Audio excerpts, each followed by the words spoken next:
La puerta de la cocina estaba entreabierta lo justo para que se colaran las voces. Todavía está aquí la voz de Mara, cortaba como vidrio roto. Esta casa ya es nuestra. Mándala con su hermana o lo que sea. Yo me quedé tiesa, la charola, con el té temblando apenas. La cucharita chocó contra la taza. Jonás no dijo nada, no de inmediato, y luego, más bajito que ella, casi rendido: sí, está bien. Eso fue todo. Ni una defensa, ni un titubeo, ni un es mi mamá. Solo un asentimiento en la penumbra. Di media vuelta y regresé por el pasillo con la charola en las manos. La puerta del cuarto de huéspedes crujió al cerrarse. Dejé el té en la cómoda sin tocarlo y me senté al borde de la cama. Mi cama en teoría, aunque ya nada en esta casa se sentía mío. No desde que se la entregué. No desde que ellos entraron y cambiaron cortinas, cerraduras, jaladeras de todos los cajones. No desde que dejaron de tocar antes de entrar. Miré el cuadro barato que colgaba en la pared. Algo de tienda sin alma. El que yo había puesto Howard y yo bajo un árbol, sonriendo en un otoño que ya no existe, estaba guardado en un closet, si es que no lo habían tirado. No lloré. Solo me agaché y desaté las pantuflas despacio, como si mis manos tuvieran que estar ocupadas para no temblar. El silencio pesaba, pero lo cargaba como un rebozo viejo. Conocido. Antes significaba paz. Ahora era advertencia. En algún punto del pasillo, Mara reía por teléfono. Algo de azulejos para la cocina y nombres de bebé. Me recosté contra la almohada y cerré los ojos. El té se enfrió, pero no había venido por consuelo. Solo a descansar una noche, tal vez 2. Después tendría que decidir qué era mío y qué ya no. Esta casa antes tenía pulso. Howard levantó las vigas con sus propias manos. Todavía recuerdo cómo entraba del calorazo, dedos tiesos, botas llenas de tierra, ojos llenos de planes. Se inclinaba sobre la mesa y preguntaba cómo íbamos con los números. Yo decía: si nos saltamos las vacaciones, terminamos el porche. Y nos las saltábamos, siempre. Yo llevaba la cuenta de cada recibo, cada clavo, cada bote de pintura. Él construía hacia arriba. Yo sostenía la tierra firme. Aquí criamos a Jonás. Aprendió a andar en bici en el camino de grava antes de que lo pavimentaran. Howard armó una rampita con tablones sobrantes y Jonás lloró la primera vez que se cayó. Pero se volvió a subir. Eso antes significaba algo. Cuando Howard se fue, la casa se sintió más grande y más callada. Jonás regresaba más seguido. Se sentaba a la mesa y decía: «Ma, déjanos vivir aquí. Es perfecta para formar familia. La vamos a arreglar. Queremos crecer en ella». Dudé, pero quise creerle. Quise creer que le pasaba algo, no que lo soltaba. Acepté, con la condición de quedarme. Dijo que sí. Claro que dijo que sí. Ahora el columpio del porche desapareció. Howard lo hizo en el otoño del 92 con madera de maple rescatada y cadena de acero. Jonás dijo que rechinaba mucho, Mara que no pegaba con la estética. Lo cambiaron por una caja de pastos ornamentales y 2 sillas donde nadie se sienta. No me preguntaron. Los arriates que llené de flores tempraneras los arrancaron. Pusieron tela paisajista y piedra muerta. Regué esa tierra durante décadas. Mis rodillas crujieron contra esos ladrillos. Ya no camino descalza por ahí. Se la entregué con las 2 manos. Ahora recorro sus pasillos como inquilina. Solo fui al bote porque Mara me pidió que no lo hiciera. «Ya lo tenemos», dijo espantándome con esa dulzura fingida que usa cuando quiere que me haga chiquita. Pero estaba rebosando.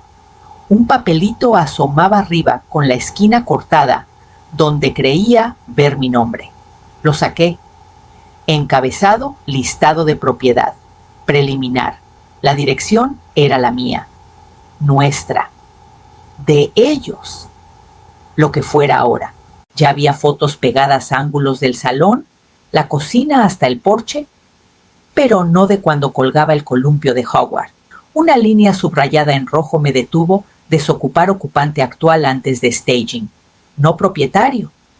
Mi nombre no aparecía por ningún lado, ni nota, ni iniciales, ni mención de que yo formaba parte, solo ocupante. La palabra rodaba como algo pasajero, desechable. Doblé el papel con cuidado y lo guardé en la manga. No lo rompí, no los enfrenté. Cerré la tapa del bote y me quedé ahí un rato fingiendo confusión con las categorías de reciclaje. En el cuarto de huéspedes abrí el closet de blancos. La carpeta estaba detrás de las toallas de repuesto, justo donde la dejé. Howard me la dio 3 semanas antes del infarto. Por si me voy primero, dijo, no la abras a menos que la necesites. Adentro 2 juegos de papeles. 1, el contrato original de compra terreno y construcción, separados por impuestos. Firmamos todo con calma, años antes de que existieran firmas electrónicas y notarios drive-thru. El otro, una nota a mano. Si algún día olvidan quién les dio el techo, este es tu refugio. La leí 3 veces, no porque no entendiera, sino porque me afirmaba algo por dentro. Ellos creen que todo es suyo, pero nunca preguntaron quién sigue siendo dueña del suelo debajo. A la mañana siguiente, llamé al abogado de cabecera de Howard. Sonó 4 veces antes de que contestara. Reconocí la voz al instante: Deborah Latimore, la abogada de Howard desde hacía lustros. Se sorprendió de que aún tuviera su número. Le dije que tenía una duda sobre una escritura y preguntó, ¿todavía la casa en Colina Verde? Le dije que sí, aunque ya no se sentía mía. Le di el número de parcela que Howard etiquetó uso de terreno, retenido. Guardó silencio un momento, luego me pidió esperar. Escuché el crujido suave del silencio de oficina. Cuando volvió, su tono había cambiado.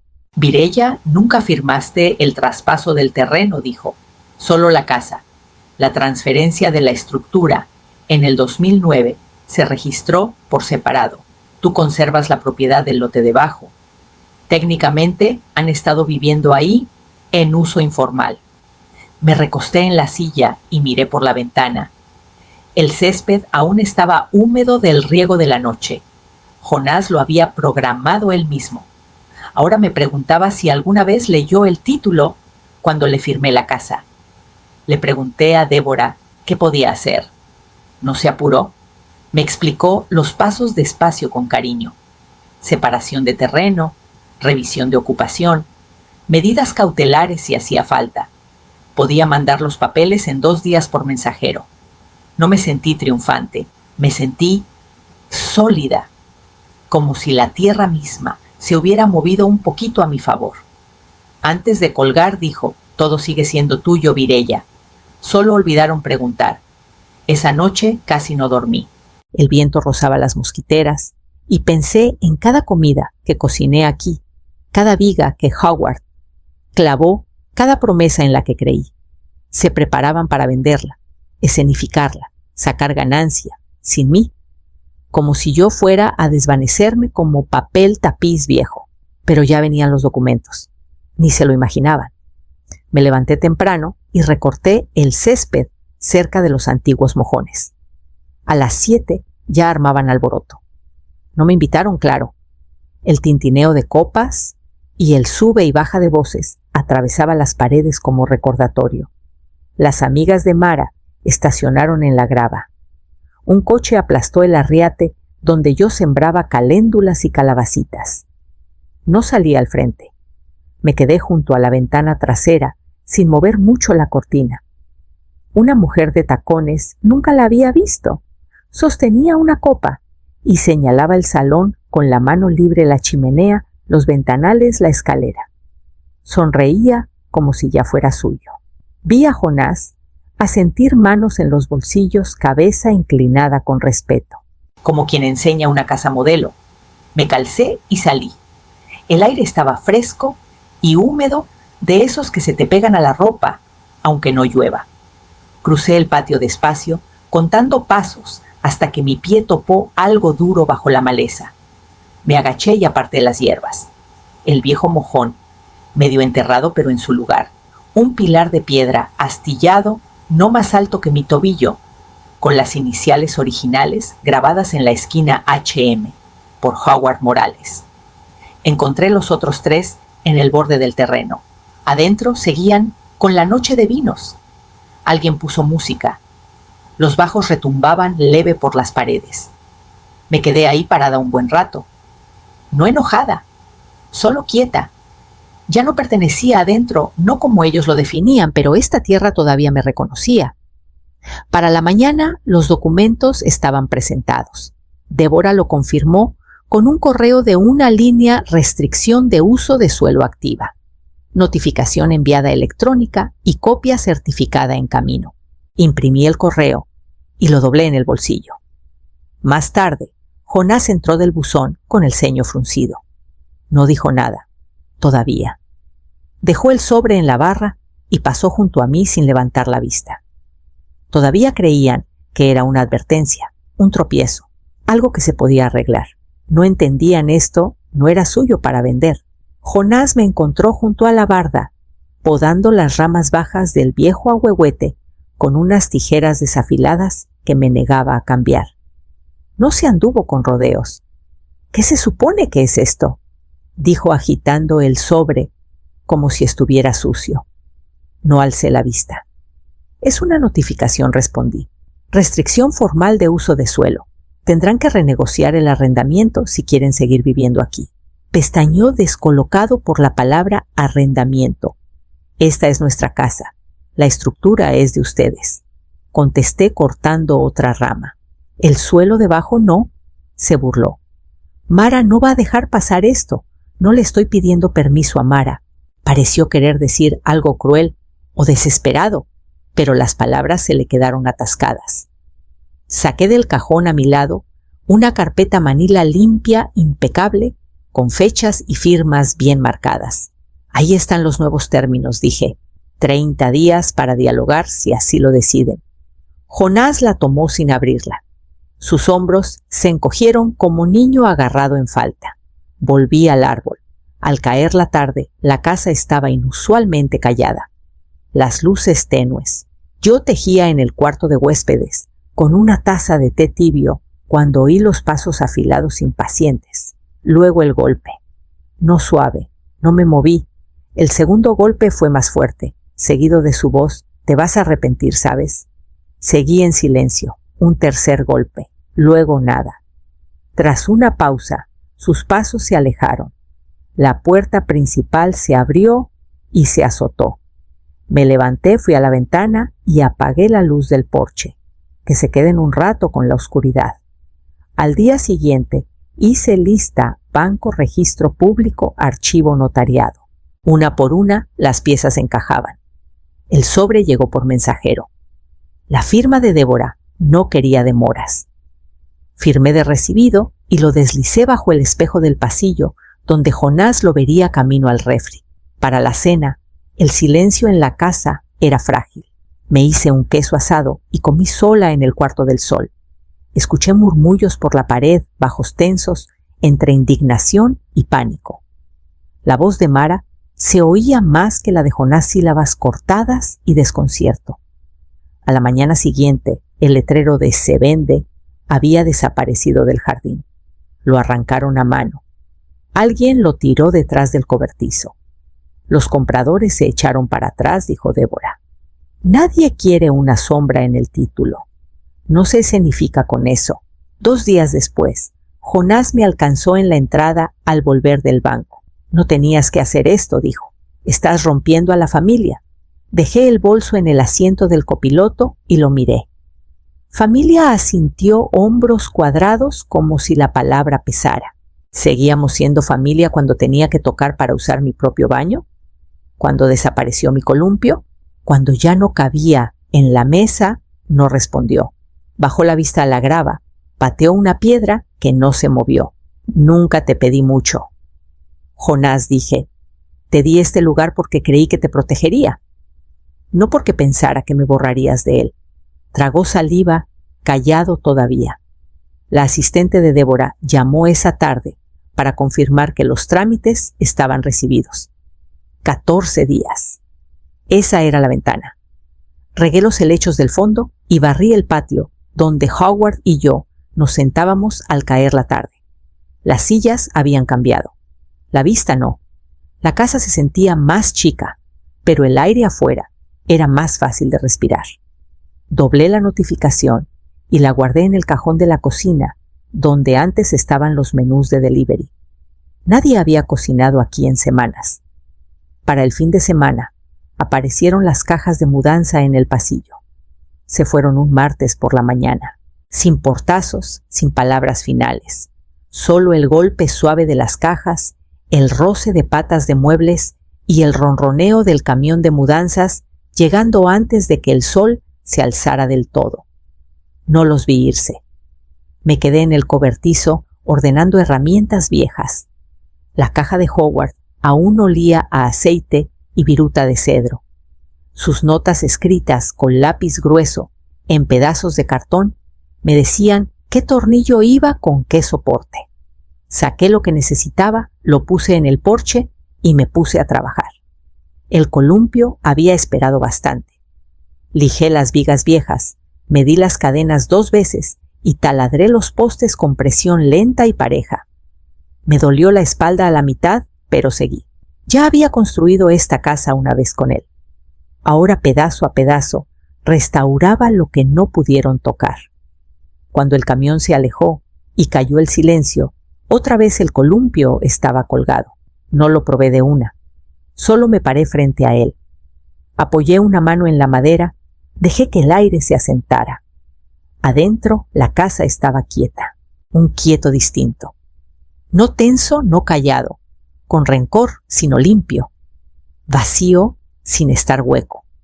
Me serví un café y me senté en el sillón viejo de Howard junto a la ventana, el mismo rincón donde leía el periódico cada mañana. Bebí despacio, sintiendo que algo en el pecho se aflojaba. No era alegría, no era victoria, era firmeza. Esa tarde llamé a Débora para que me ayudara a actualizar el testamento. Ya no más herencias que perseguir, ya no más expectativas que cumplir. Cuando me vaya casa y terreno, pasarán a una fundación de vivienda local. Tal vez sea un refugio, tal vez hogar para alguien que sepa cuidarlo.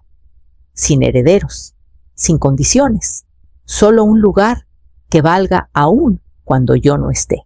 Guardé los papeles firmados en la caja fuerte. Luego salí al porche y por fin me senté en el columpio. La brisa se movió suave y yo no me moví nada. Para el fin de semana, el silencio había llamado la atención. Los vecinos empezaron a aparecer de nuevo, los mismos que saludaban desde la acera, pero no pisaban mi porche en años. Rufina fue la primera con un pay y una mirada que decía que venía por más que visita. Oímos que se mudaron, dijo espiando por encima de mi hombro. ¿Pasó algo? Sonreí y tomé el pay. Las cosas cambian, le dije. Era la única respuesta que pensaba dar. Más tarde, el señor Dyer, de 2 casas más allá, se acercó mientras regaba el jardín delantero. Oí que plantaste bandera, dijo con una sonrisa que rozaba el orgullo. Ya era hora de que alguien lo hiciera por aquí. Otros no estaban tan seguros. Una vecina que apenas conocía cruzó los brazos y murmuró: los pleitos de familia no deberían acabar en juzgado. No me molesté en corregirla. La gente siempre quiere una versión para contar en la cena, y yo no iba a darles la mía. Esa tarde, cuando el sol empezó a caer y el aire se tiñó de humo, caminé el borde del terreno con un bote pequeño de pintura y una brocha. Los mojones seguían ahí, unos hundidos, otros astillados o descoloridos. Me arrodillé para repintarlos, repasando las iniciales que Howard grabó hace décadas. Sus letras eran firmes, intencionales. Se sintió bien volver a rellenarlas. El columpio crujía atrás, meciéndose suave con el viento. El patio parecía más grande, aunque no había cambiado de tamaño. Tal vez era la ausencia de lo que ya no cabía: pleitos, expectativas, ruido. Al llegar al último mojón, me quedé parada un rato, brocha colgando. La calle estaba callada. Las luces de los porches se encendían una a una en el vecindario. Me limpié las manos en el pantalón y volteé hacia la casa, sus ventanas brillando leve desde adentro. Mañana terminaría el papeleo final y cerraría el último expediente en mi escritorio. Esa mañana preparé yo misma el café. Nadie había vuelto a programar el temporizador, nadie usó el último puño de granos y dejó la bolsa vacía. Abrí el gabinete y todo estaba donde lo dejé. Las tazas no estaban revueltas, el azucarero lleno, sin candado en la despensa, sin conversaciones susurradas flotando desde el pasillo. La casa respiraba distinto.